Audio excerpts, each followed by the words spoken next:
아, 내가 리더로 있을 때 힘들었던 이유가 이거구나. 리더로서는 무능할 수 있는 이유가 이거구나 라는 생각이 들더라고요. 그렇다면 무능한 리더와 훌륭한 리더의 결정적 차이는 무엇일까요? 안녕하세요. 대표님들을 위한 비밀 공간, 대표님의 대나무숲, 대대숲입니다. 혹시 지금 운영하는 회사에서 일은 정말 많이 하는 것 같은데 왜 이렇게 눈에 보이는 성과가 안 나지? 라는 생각해 보신 적 있지 않으세요? 결정을 내릴 때도 이게 맞는 결정인가 아닌가 의심될 때가 한두 번이 아니고, 그럴 때 혹시 내가 어떤 유형의 리더인지 고민해 보신 적은 있나요? 리더의 유형에는 총 5가지가 있는데 한번 들어보시고 대표님께서 혹은 아래의 중간 관리자들이 어떤 유형의 리더인지 먼저 파악해 보시면 매출이든 직원 관리든 지금보다 2배 이상 임팩트 있는 성과를 내실 때 도움이 되실 거예요. 첫 번째, 최악의 리더. 사실 대표님들 중에는 이 최악의 리더는 없을 확률이 높아요. 오히려 중간 관리자에 이런 유형의 사람들이 많을 가능성이 높죠. 이 최악의 리더는요, 외부에 노출되는 지표에 굉장히 집착을 해요. 우리 팀의 매출, 이익, 그리고 자신을 내세우기 위한 보여주기식 성과를 위해 조작도 마다하지 않죠.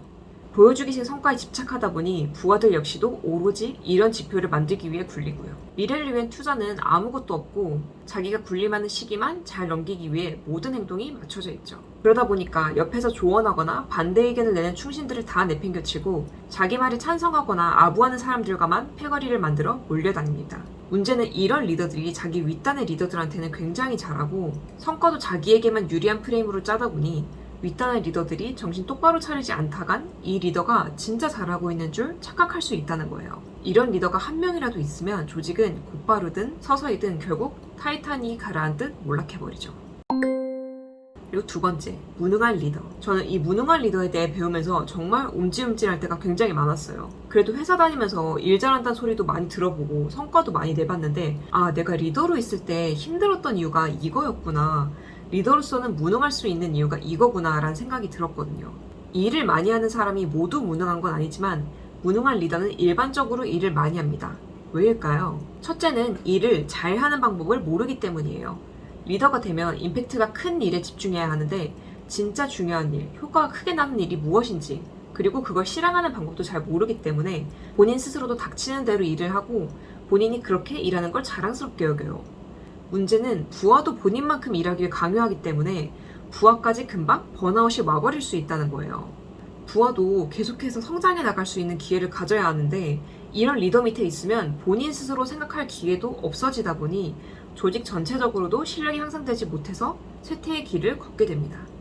또 당장 눈앞의 일이 너무 급하고 바쁘다 보니 정작 중요한 결정을 못 내려요. 근데 중요한 결정은 못 내리면서 또 사소한 결정들은 자기가 다 내리려고 하죠. 이렇게 사소한 결정만 내리느라 바빠서 생각할 시간이 없다 보니 팀 간에 상충된 목표를 주기도 하고 책임을 회피하려고 굉장히 애매모호한 말을 하기도 합니다. 예를 들면 이런 식으로 말을 해요. 그렇게 하는 게 맞나? 그렇게 하면 잘 안 될 것 같지 않아? 저는 여기서 진짜 스스로 너무 찔렸던 게 저도 제가 리더였을 때를 생각해보니까 이런 해결책에 도움이 전혀 안 되는 피드백들을 팀원들한테 많이 했던 것 같더라고요. 팀원 입장에선 이런 말을 들으면 대체 그래서 이걸 하자는 건지 말자는 건지 헷갈리게만 되는데 또 적극적인 부하가 어떻게든 일을 추진해서 성공시키면 슬며시 넘어가고 잘못되면 아 그거 보라고 내가 안 된다고 했지 않냐고 이런 식으로 야단을 치게 됩니다. 그리고 세 번째, 무난한 리더. 이 무난한 리더는 우리 주변에서 가장 흔하게 볼 수 있는 유형이에요. 딱히 잘못하는 건 없지만 그렇다고 크게 잘하는 것도 없죠. 사실 현상 유지만 해도 되는 분야에서는 이런 리더들이 있어도 조직에 당장 큰 문제가 생기진 않아요. 근데 우리 대표님들 계신 분야가 정말 전쟁같이 경쟁사가 망하냐, 우리가 생존하냐 이런 분야에서 일하신다면 절대로 이런 리더로 남으시면 안 됩니다. 전쟁에선 어떻게 해야 되죠? 그죠, 이겨야죠. 근데 이런 리더는 항상 방어만 하는 리더들이에요. 그렇기 때문에 이 전쟁 같은 시장 상황 속에서 절대 이길 수가 없는 거죠. 그리고 마지막 대망의 훌륭한 리더와 위대한 리더. 이 리더들은 대체 어떤 리더들일까요? 앞서 나온 리더들과의 결정적인 차이점은 바로 미래를 위한 준비가 얼마나 잘 돼 있냐 이겁니다.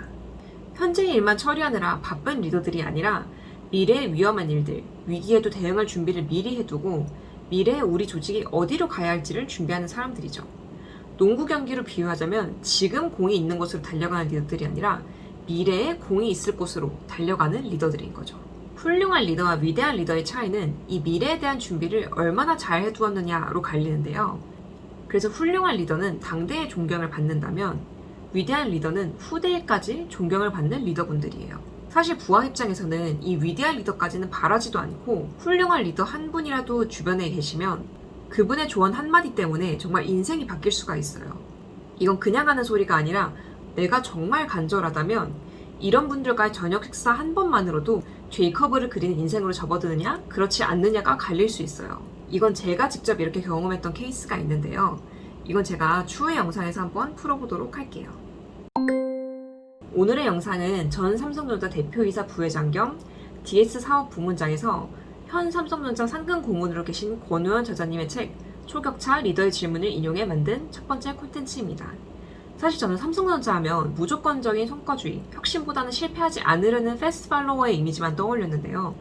권우현 저자님의 책을 읽고서 삼성이 내부적으로는 진짜 많은 실패도 감수하고 혁신을 거쳐서 지금까지 생존하고 저렇게 글로벌하게 앞서 나갈 수 있었던 거구나 라는 생각이 좀 들더라고요. 나는 리더로서 대체 어떤 일에 집중해야 될지 잘 모르겠다. 뭔가 일을 열심히 하고는 있는 것 같은데 지금 같은 방향이 맞는지 잘 모르겠다. 진짜 임팩트 있는 성과가 안 나고 있는 것 같다. 라는 생각이 드는 대표님들께 저는 이 책을 꼭 추천드립니다. 그럼 오늘도 제 영상 봐주셔서 감사드리고 도움이 되셨다면 구독과 좋아요 부탁드립니다. 알림 설정을 해주시면 대표님들께 도움되는 영상을 가장 먼저 빠르게 받아보실 수 있어요. 그럼 오늘도 좋은 하루 되세요. 감사합니다.